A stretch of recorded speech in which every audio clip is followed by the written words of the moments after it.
dami namin gustong puntahang mga cafes, restaurant. Yun yung ginawa namin sa Korea. Nag-explore kami ng mga cafe.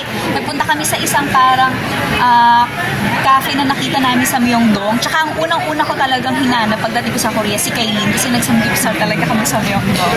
Kung may mga love life din kayo pinag-usapan, kayo dalawa, since pareho din kayong mga Of course! So, paano? Because we love our life. Hindi, of course, yung mga pero tika muna, Barbs, tumatanggap ka ngayon ng mga suitors, tumatanggap ka na, nag-entertain ka na naman ng niligaw. Honestly, wala po talaga. Tumikumpleto to yung totoo yun. Wala edges yun. Wala. Pero you're open.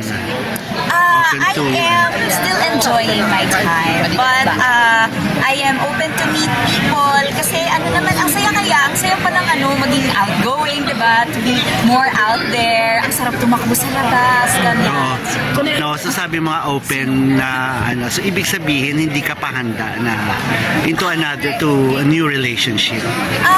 Siguro po dahil marami lang din po talagang ginagawa pa rin. Siguro when I have more time to think about it, and syempre parang hindi rin ako maging selfish when I have more time to spend, diba? Why not? Pag naalala mo siya, iniyakan mo siya? Ha? Iniyakan mo si Ja?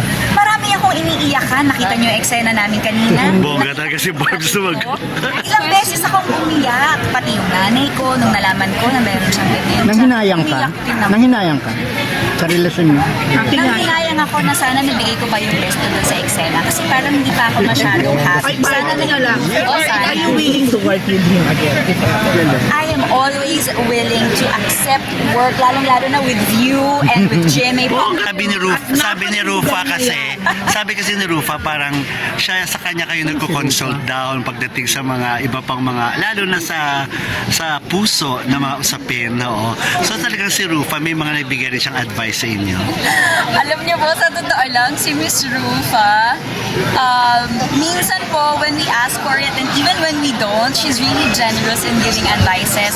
Not just about personal life, but also yung mga work ethic. Pagdating sa set, I'm so sorry. Kasi nga, having been in the industry for so many years, ang dami niya po talagang nasi-share sa amin ng mga professional tips, mga advice on how to be a better actor, a better artist, how to communicate better on set, diba? Yung professionalism. So yun po. Pero yung personal issues na pag-usapan din, kahit hindi mo na itakal yan sa amin. Well, di po ba nga sabi niyo po personal?